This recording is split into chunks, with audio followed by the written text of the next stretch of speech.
Rais, kawan-kawan mesti kenal. Siapa tu? Mestilah. Siapa-siapa? Pendakwah di seluruh Malaysia. Ustaz Kazim Elias lah tu. Kawan-kawan tengok di TV, dia pelawak kan? Tapi bila ke adik-adikku, dia garang.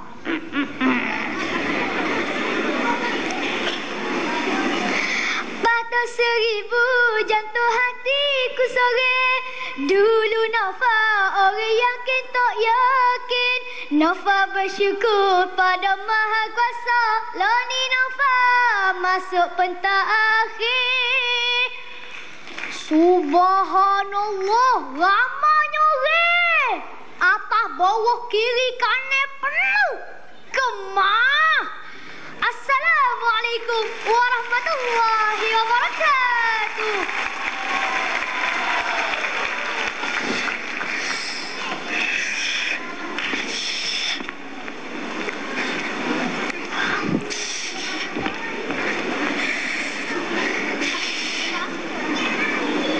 Kenapa Abu Bakar kamu ke depan ke belakang? What's wrong with you? Aku mahu menjaga keselamatan kamu ya Rasulullah.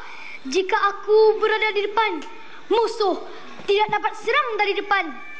Jika aku berada di belakang, musuh pula tidak dapat serang dari belakang. Tuan-puan, betapa agungnya cinta Abu Bakar kepada Nabi.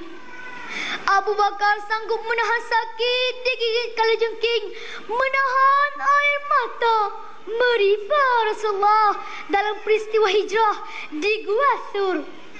Sebab itu Nabi menggelarkan sahabat-sahabatnya seperti bintang-bintang berkelipan. Mana Rasulullah? Mana Rasulullah? Mana Rasulullah? Hei Umar, dia nak baca Rasulullah. Stay over my dead body dulu. Oops, Sayyidina Hamzah tak kecik latih. Naufal yang terjemah ke. Rasulullah berkata, sabar Hamzah, biarkan Umar. Lantas Umar terus memeluk Rasulullah dan melafazkan, Asyhadu an la ilaha illallah wa annaka Rasulullah. Hadirin dan hadirat, walaupun dulu Umar kafir, namun Umar sangat mencintai Nabi. Umar mencintai Nabi lebih dari dirinya sendiri. Kerana Nabi, Umar menjadi insan yang mulia. Aku hanya seorang Umar, kemuliaanku kena Islam. Semua ke syurga kecuali dia. Ku bimbangi dialah diriku. Begitulah cinta Umar kepada Nabi. Firman Allah dalam surah Ali Imran ayat 31. A'udzu billahi minasy syaithanir rajim. Qul in kuntum tuhibbunallaha fattabi'uni. Fattabi'uni yuhibbukumullahu wa yaghfir lakum dhunubakum. Wallahu ghafurur rahim. Katakanlah, jika kamu mencintai Allah, ikutilah Nabi Muhammad sallallahu alaihi wasallam. Nescaya Allah akan mengampunkan dosa-dosa kamu. Tuan-puan, di akhir hayat Nabi, Nabi bertanya kepada para sahabat-sahabatnya, siapa di kalangan kamu yang pernah aku melakukan kesalahan dan perlu aku minta maaf? Lalu bangkitlah Ukasha.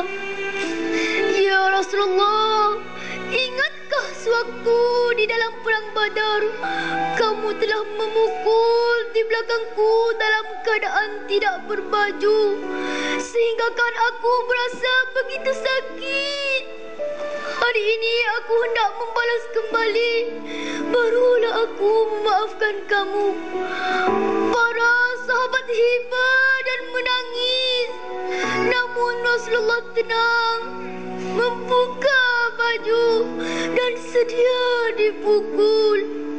Para sahabat menangis teresa-esa kerana tidak sanggup melihat badan Nabi yang suci akan dipukul.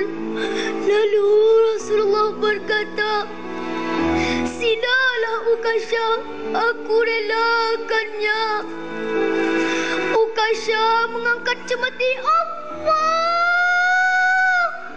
"Ya Rasulullah, aku bukan ingin memukulmu ya Rasulullah, tetapi aku ingin mencium dan memeluk badanmu ya Rasulullah." Nabi berkata, "Jika kalian mahu melihat ahli syurga, Ukashahlah orangnya." Subhanallah, inilah jendela Sirah. Bagaimana para sahabat mencintai Nabi, bagaimana pula dengan kita, tuan-puan? Siapa yang kita cinta? Siapakah ikon anak-anak kita? Bersaksilah, Rasulullah kekasih Allah, Rasulullah kekasih kita. Lau kana bainana al-habib ladana al-qasi wal-qarib min taibatin qabla al-maghib taliban qurbal habib. Andai Rasulullah masih ada, semerbaklah haruman baginda. Setiap jiwa ingin bersamanya, Nur Muhammad terus bercahaya. Akhir kata dari Naufal, mewakili anak-anak Malaysia, Naufal mohon kepada seluruh rakyat Malaysia mendoakan keselamatan mangsa banjir yang sedang dalam kesulitan ini. Cinta Allah, cinta sejati, akhirat sana, syurga menanti, baru bahagia semati. Sekian, wassalamualaikum warahmatullahi wabarakatuh. Waalaikumsalam.